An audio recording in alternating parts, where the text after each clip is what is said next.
ಇನ್ನು high voltage Congress ಶಾಸಕಾಂಗ ಸಭೆಯ ಮೇಲೆ ಸಹಜವಾಗಿ ಬಿಜೆಪಿ ನಾಯಕರ ಕಣ್ಣಿದೆ. ಯಾರು ಬರ್ತಾರೆ, ಯಾರು ಬರಲ್ಲ, ಎಷ್ಟು ಜನ ಬರ್ತಾರೆ, ಎಷ್ಟು ಜನ ಬರಲ್ಲ, ಎಷ್ಟು ಜನ ಬರದೇ ಇದ್ರೆ ನಾವೇನು ಮಾಡಬಹುದಾಗುತ್ತೆ, ಈ ಎಲ್ಲ ವಿಚಾರಗಳಿಗೆ ಸಂಬಂಧಪಟ್ಟಂತೆ ಬಿಜೆಪಿ ನಾಯಕರು CLP ಮೀಟಿಂಗ್ ಮೇಲೆ ಕಣ್ಣಿಟ್ಟಿದ್ದಾರೆ.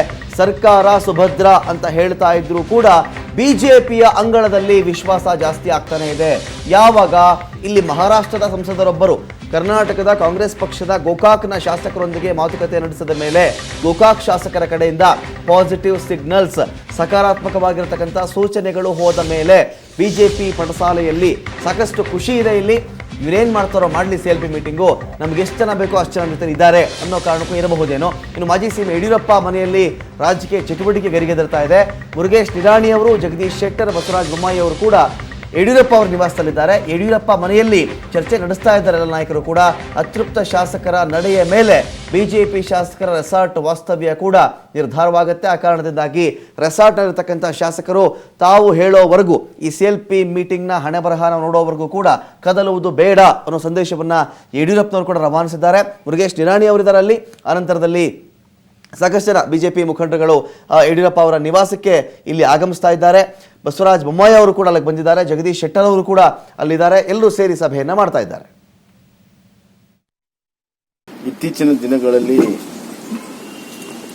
ಅದು ಇವತ್ತು ಕುಂದು ಬರುವಂತ ರೀತಿಯಲ್ಲಿ ಹಲವಾರು ಪ್ರಕರಣಗಳು ನಡೆದಿದೆ.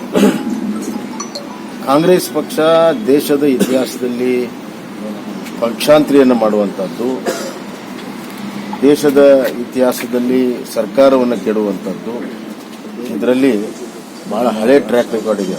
ಬಹಳ ನಿಸ್ಸೀಮರು. ಮೊದಲನೆಯ ಕಮ್ಯುನಿಸ್ಟ್ 2 ರಾಜ್ಯಗಳ ವೆಸ್ಟ್ ಬೆಂಗಾಲ್ ಮತ್ತು ಕೇರಳ ಗವರ್ಮೆಂಟ್ನಿಂದ ಪ್ರಾರಂಭ ಆಗಿ ಆರ್ಟಿಕಲ್ 356 ಅನ್ನು ಸಂಪೂರ್ಣವಾಗಿ ದುರುಪಯೋಗ ಮಾಡಿರುವಂತಹ ಟ್ರ್ಯಾಕ್ ರೆಕಾರ್ಡು.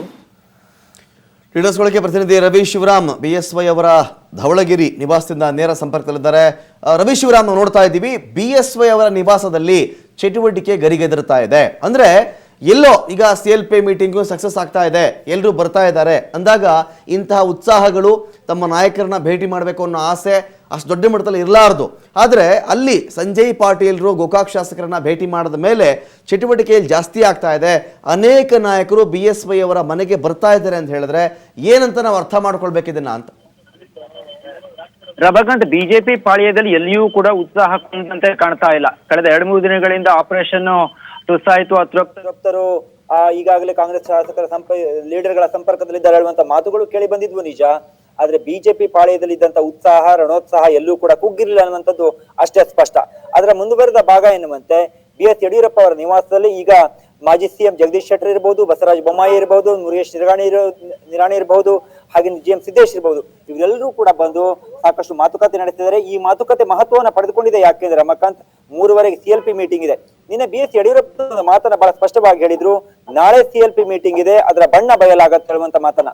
ಇದರಲ್ಲಿ ಸಾಕಷ್ಟು ಅರ್ಥಗಳಿದ್ವು. ಅಂದ್ರೆ ಅತೃಪ್ತರು ಇನ್ನೂ ಕೂಡ ಬಿಜೆಪಿಯ ಶಕ್ಯದಲ್ಲಿ ಇದ್ದಾರೆ ಅನ್ನುವಂಥದ್ದು ಒಂದು ಮಾತಾದ್ರೆ, ಜೊತೆಗೆ ಅವರ ಅತೃಪ್ತಿ ಇನ್ನೂ ಕೂಡ ಶಮನವಾಗಿಲ್ಲ, ಕಾಂಗ್ರೆಸ್ ನಾಯಕರು ಅವರ ಮನವೊಲಿಸುವಲ್ಲಿ ವಿಫಲರಾಗಿದೆ ಹೇಳುವಂತ ಅರ್ಥವೂ ಆಗತ್ತೆ.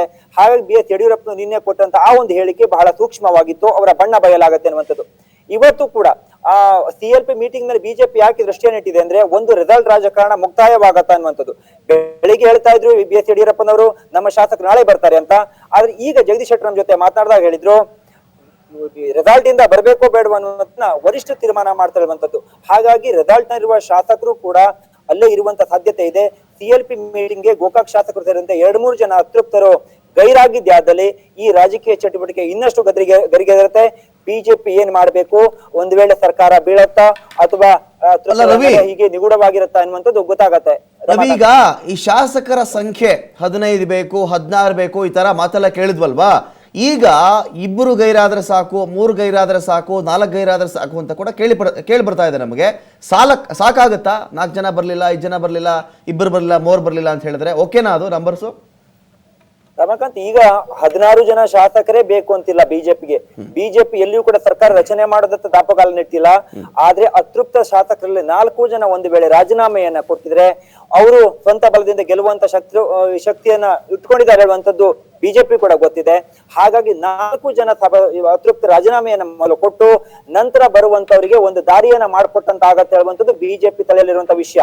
ಈಗ 4 ಅತೃಪ್ತರು ಮೊದಲು ರಾಜೀನಾಮೆಯನ್ನ ಕೊಟ್ರೆ ಅವರನ್ನ ಹಿಂಬಾಲಿಸಿಕೊಂಡು ಈಗಿನ ನಮ್ಮಗಳು ಹೆಸರುಗಳು ಕೇಳಿ ಬರ್ತಾ ಇದೆ. ಅದು ಬೇರೆ ಬೇರೆ ಶಾಸಕರು, ಬೇರೆ ಬೇರೆ ಭಾಗದ ಜನಪ್ರತಿನಿಧಿಗಳ ಹೆಸರು ಕೇಳಿ ಬರ್ತಾ ಇದೆ. ಅವರ ದಾರಿ ಸುಗಮವಾಗತ್ತೆ ಅನ್ನುವಂತ ಒಂದು ತಲೆಯಲ್ಲಿ ಬಿಜೆಪಿಗೆ ಆ ವಿಷಯಗಳನ್ನ ಹಾಗೆ ಇಟ್ಟುಕೊಂಡು ಅವರು ಚಿಂತನೆಯನ್ನ ಮಾಡ್ತಾ ಇದ್ದಾರೆ. ಒಂದು ವೇಳೆ 4 ಜನ ಶಾಸಕರು ರಾಜೀನಾಮೆಯನ್ನ ಕೊಟ್ಟಿದ್ದಾದರೆ ಅವರಿಗೆ ಒಂದು ರೀತಿಯಲ್ಲಿ ಧೈರ್ಯ ಬರುತ್ತೆ. ರಾಜ್ಯ ಸರ್ಕಾರಕ್ಕೆ ಸಮ್ಮಿಶ್ರ ಸರ್ಕಾರ ಒಂದು ಸ್ಥಿರವಾಗಿಲ್ಲ, ಅಸ್ಥಿರವಾಗಿದೆ ಅನ್ನುವಂತ ಒಂದು ಸೂಚನೆ ಕೂಡ ಆ ಒಂದು ಅಷ್ಟು ಅತೃಪ್ತ ಶಾಸಕರಿಗೆ ಹೋಗುತ್ತೆ. ಆಗ ಬಿಜೆಪಿಯ ಬುಡ ಗಟ್ಟಿ ಆಗತ್ತೆ. ಲೋಕಸಭೆಯ ಒಳಗಡೆ ಮತ್ತೊಂದಿಷ್ಟು ಶಾಸಕರು ಬಂದು ಅವರು ಕೂಡ ರಾಜೀನಾಮೆ ಕೊಡುವಂತ ಒಂದು ನಿರ್ಧಾರವನ್ನು ತೆಗೆದುಕೊಳ್ತಾರೆ ಅನ್ನುವಂಥದ್ದು ಬಿಜೆಪಿ ನಂಬಿರುವಂತ ವಿಚಾರವಾಗಿದೆ. ಹಾಗಾಗಿ ಈಗ 4 ಜನ ಶಾಸಕರು, ಕೇವಲ 4 ಜನ ಶಾಸಕರು ಬಂದ್ರು ಕೂಡ ಸಮ್ಮಿಶ್ರ ಸರ್ಕಾರ ಸ್ಥಿರವಾಗಿಲ್ಲ, ಅದು ಅಸ್ಥಿರಗೊಂಡಿದೆ ಹೇಳುವಂತ ಒಂದು ಸಂದೇಶ ಹೋಗುತ್ತೆ. ಜೊತೆಗೆ ಬಿಜೆಪಿ ಇದೇ ವಿಷಯವನ್ನು ಇಟ್ಟುಕೊಂಡು ವಾಗ್ದಾಳಿಯನ್ನ ಮಾಡುತ್ತೆ. ಈಗ ಕೂಡ ಮಾಡ್ತಾ ಇರೋದು ಬಿಜೆಪಿ ಅದನ್ನೇ.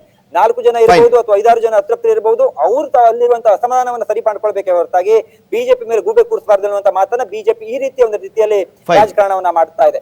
ಹಾಗಾಗಿ ಇವತ್ತು ಬಿಜೆಪಿ ಮೀಟಿಂಗ್ ಸಾಕಷ್ಟು ಕುತೂಹಲನ ಮೂಡಿಸಿದೆ ರಮಾಕಾಂತ್.